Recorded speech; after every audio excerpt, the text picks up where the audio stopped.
तो hey guys, मैं हूँ नेहा और आप सभी का वेलकम है आपके ही चैनल पे, क्योंकि ये चैनल तो आपका ही है ना। तो चलिए फ्रेंड्स, स्टार्ट करते हैं। तो चलिए सबसे पहले बात कर लेते हैं TYSM का मतलब क्या होता है। TYSM ऐसे हम लोग सोचेंगे तो इसका कुछ मतलब ही नहीं निकाल पाएंगे।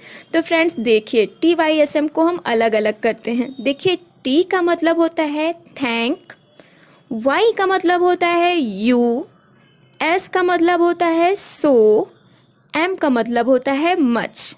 अब आई होप आप लोगों को इसका मतलब समझ में आ गया होगा। Thank you so much. और थैंक यू सो मच का मतलब हिंदी में होता है बहुत बहुत धन्यवाद। तो अब आपको लिखना हो थैंक यू सो मच तो आप लिख सकते हो मैसेज में या चैट में TYSM। नेक्स्ट है OSM। अब OSM का मतलब क्या होता होगा। अब आप इसको ये मत कीजिएगा कि O का हम अलग मतलब निकालेंगे, S का अलग मतलब निकालेंगे और M का अलग मतलब निकालेंगे। इसको आपको मिला के पढ़ना है। तो OSM को अगर हम मिला के पढ़ते हैं तो क्या साउंड दे रहा है? ऑसम। हाँ फ्रेंड्स, बिल्कुल राइट। इसका मतलब होता है ऑसम। और ऑसम को हिंदी में क्या बोलते हैं? ऑसम का मतलब तो होता है शानदार या गजब या ऐसी कोई चीज़ें जो बहुत ही अनोखी हो। तो आप किसी को कमेंट करना चाह रहे हो किसी के DP के नीचे तो आप लिख सकते हो OSM। तो इसका मतलब होता है ऑसम या गजब का। Next, TTYL।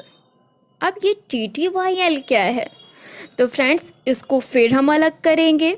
अब देखिए, जो फर्स्ट T है इसका मतलब होता है टॉक, सेकंड वाले T का मतलब होता है टू, Y का मतलब होता है यू और L का मतलब होता है लेटर। तो ये पूरा सेंटेंस आपका बन गया टॉक टू यू लेटर। और इसको हिंदी में बोलते हैं बाद में बात करते हैं। अगर आपको कोई मैसेज में ये रिप्लाई दे रहा है TTYL तो आप समझ जाइएगा कि वो आपसे ये कह रहा है कि टॉक टू यू लेटर या बाद में बात करते हैं। नेक्स्ट है W4U। अब ये W4U क्या है? W और U तो हमें इंग्लिश के लेटर समझ में आ रहे हैं, बट ये 4 कहाँ से आ गया? ये मैथ इसमें कहाँ से आ गई चैटिंग में? तो फ्रेंड्स मैं एक्सप्लेन करती हूँ। देखिए, W का मतलब यहाँ पे हमने ले लिया वेटिंग से, यानी इंतज़ार से। और ये जो मैथ का है 4, इसका यहाँ पे मतलब होता है फॉर। कहीं पे भी आपको किसी ने ऐसे सेंटेंस में लिख दिया या वर्ड्स के साथ ये वाला फॉर यूज़ कर दिया तो आप समझ जाइएगा यहाँ पे इसका मतलब होता है फॉर। और ये जो यू है अम्ब्रेला वाला, यहाँ पे ये वाले यू का मतलब होता है यू, यानी आप या तुम। तो आप अब समझ गए होंगे कि इसका मतलब क्या हो गया। W4U का मतलब हो गया वेटिंग फॉर यू, यानी आपका इंतज़ार। मानिए आपने किसी से पूछा कि व्हाट आर यू डूइंग, तुम क्या कर रहे हो, और किसी ने आपको रिप्लाई दिया आई वॉज W4U, यानी I was waiting for you, मैं आपका इंतज़ार कर रहा था या कर रही थी। तो ये इसका आपको आई थिंक मतलब समझ में आ गया होगा। ये आपका हो गया W4U। नेक्स्ट है F9। अब ये F9 क्या है? अब आप लोगों ने सीख ही लिया कि 4 मीन्स होता है फॉर। तो यहाँ पे अगर आपने किसी से पूछा हाउ आर यू, तुम कैसे हो, और किसी ने रिप्लाई कर दिया F9, तो यहाँ पे फ्रेंड्स F9 को जब हम जोड़ के पढ़ेंगे तो साउंड देगा फाइन। फाइन मीन्स होता है अच्छा होना या ठीक होना। तो आप समझ गए कि यहाँ पे साउंड दे रहा है फाइन, यानी 9 को जोड़ दिया और F को जोड़ दिया तो ये बन गया फाइन, यानी अच्छा या ठीक। ऐसे ही है W और 8। W8 का मतलब क्या होगा? तो देखिए, अगर W और 8 को हम आपस में जोड़ेंगे तो ये साउंड दे रहा है वेट। वेट मीन्स होता है इंतज़ार करना। तो अगर आपने किसी को मैसेज आप कुछ कर रहे हैं और उसने आपको रिप्लाई में लिख दिया W8 तो इसका मतलब हो रहा है कि इंतज़ार कीजिए। नेक्स्ट है CU। अब आई होप आप लोगों को मैं बता चुकी हूँ कि चैट में यू का मतलब क्या होता है। यू यहाँ पे है तुम, लेकिन सी का मतलब क्या होगा? तो फ्रेंड्स इस वाले सी का मतलब होता है ये वाला सी। तो यहाँ पे अगर आप समझ गए होंगे, इस वाले सी का मतलब हो गया SEEC, और यू का मैं मतलब आप लोगों को पहले ही बता चुकी हूँ, यानी तुम। तो CU इसका मतलब होता है फिर मिलते हैं, यानी आपसे फिर मिलते हैं। अगर आपको कोई लिख रहा है CU बाय बाय, तो आप समझ जाइएगा कि वो मुझसे कह रहा है कि फिर मिलते हैं। नेक्स्ट ऐसे ही आ जाता है SYS। अब ये SYS क्या है?